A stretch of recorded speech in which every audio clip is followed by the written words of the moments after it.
Hi, I'm Gavin Glicksman. You're watching Sunboxing. Joining me today is Amir Khan. Amir, I was just saying to you, you'd never guess you were in a fight recently. No, how are you feeling? Yeah, I feel great. I mean, the fight's over with now. I remember the morning I woke up and I thought, oh, I got gym in the morning. I thought, oh, the fight's gone, the fight's over with. But yeah, no bruising. I had a little bit of a shiner on my right eye, which has gone down a lot. Few swellings here and there, but you know what, I'm fine. I mean, hands are okay. I can go back in a fight next week. I mean, if I had to fight this Saturday, I'll be back in a fight again. But yeah, I heal up quite quick, which is good. I think that's one of the good things of being young. But yeah, overall it was a good fight, and I'm happy with the outcome and the performance. People will obviously point out that Julio Diaz put you on the floor. Yeah. You got straight back up though, and also survived a few scary moments later on in the fight. Definitely. Were you surprised by that? You know, I knew Julio can punch. I mean, he knocked out 29 of his opponents out of 50.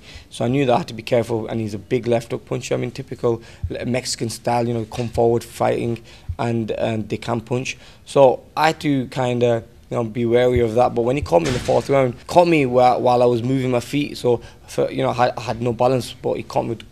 Timing of the shot was perfect. I mean, you couldn't get anything better because he put me right down. I got up straight back up again, but I was fine.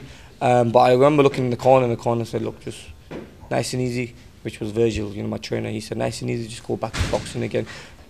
I do say one thing about Julio. He come to fight, come to win as well, man. I mean, he didn't come to make numbers when he come over to England. I mean, in the 11th round, I was hurt. He caught me some good shots there.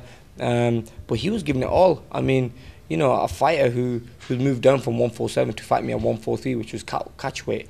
I have to give him a lot of credit because it was a tough fight. It wasn't easy, but I do still believe that I won the fight comfortably. But he gave me a run for my money, man. I mean, he was tough, and it's what I need. That's only going to take me to the next level. It's going to only make me a better fighter and make me stronger.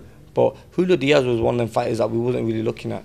We were looking at other names ahead of him, like Shevchenko, the guy who beat Hatton, and other names like Garcia or Peterson. But because they were taken up, and the other guy they want to fight me, Shevchenko, they want to fight me, I had to go with Julio Diaz. And I knew he was dangerous, I knew he was tough, but I still took the fight. Not many fighters would have took that fight, especially being in the position I'm in. They would have avoided that fight because there's not much to gain from it, but there's a lot of experience to gain from it, but nothing else. So I still took that fight and said, look, I want to put on a fight for my UK fans. At least the UK fans are happy because they got to see a full 12-round fight, and it was explosive, and it was good, but I'm always exciting, and that's one thing about my style. And I think when I got put down, give me like a wake-up call, like, oh, here, we don't want to go here again. We have to stick to the boxing and be smart. No point making mistakes, because make one mistake, that's it, my career's over. So then it made me more focused, and made me more, when I went in the corner, it made me more like stick to the game plan more, instead of doing what I want to do in there. So I think sometimes things happen for a reason. I think that knockdown probably was a wake-up call for me. You touched on sort of staying calm, and one thing I noticed was that Virgil Hunter in the corner was totally calm. There was no panic. No. How much does that help? It helps big time, and Virgil's a great trainer. I mean, he's one of them guys that he's a teacher more than anything. He'll tell you, he'll teach you things. I have a lot of respect for him. I was on the phone to him yesterday, and he said to me, look, just chill, keep training a little bit. After a couple of weeks, he's like a mentor as well. So he's helping me. He wants to get me right to the top, and he believes I can get to the top. He also trains another good fighter, which is Andre Ward. So to be in the same team as him and the same camp as Virgil and Andre is amazing. So yeah, I think Virgil is the man to take me to the next level. He's very calm when you walk into the corner or when you walk into the fight or the gym.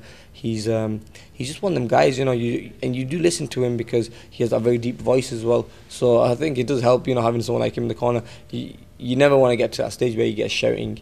He never really shouts, but if you make him shout, then you're in trouble. So, but yeah, he was great, and the instructions he gave me for the fight were just perfect.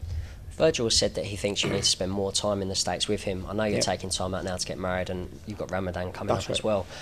Is that a plan for you, though, to spend more time in America? Yeah, definitely. That's what we're doing. That's the reason I spoke to him yesterday on the phone, and we're talking about what he wants me to do while I'm outside of camp, outside of training. And he said, look, just while you're at home, he goes, I know you're going to be busy with the wedding preparations, and also Ramadan's coming up. Just probably do a little bit of swimming here and there, a little bit of jogging, just keep nice and loose. Don't need to punch, he said, because give your hands time to rest. But he wants me probably to go to San Francisco to spend maybe a month with him, even a mini camp, to work on a few techniques and stuff, and then go back, and then I can go back again. come back to UK, then go back to San Fran again for another training camp. That's what I'm looking at doing now. The more time I spend with Virgil, the more I think the better I'll get, because I only fight twice a year, which is a big gap in between. I don't want to really lose all that energy and all that strength I have, so I want to keep it going. So what I'm going to do is probably do a mini camp with Virgil. I'm going to be flying out to San Francisco and spending some more time with him, and it's what I love doing, you know. Boxing is what I love doing, and if I want to improve on my skills and work on mistakes I make, it's the best time to do it now, while I'm not thinking about a fight. While I'm working on, I can now work on the mistakes I make and improve them.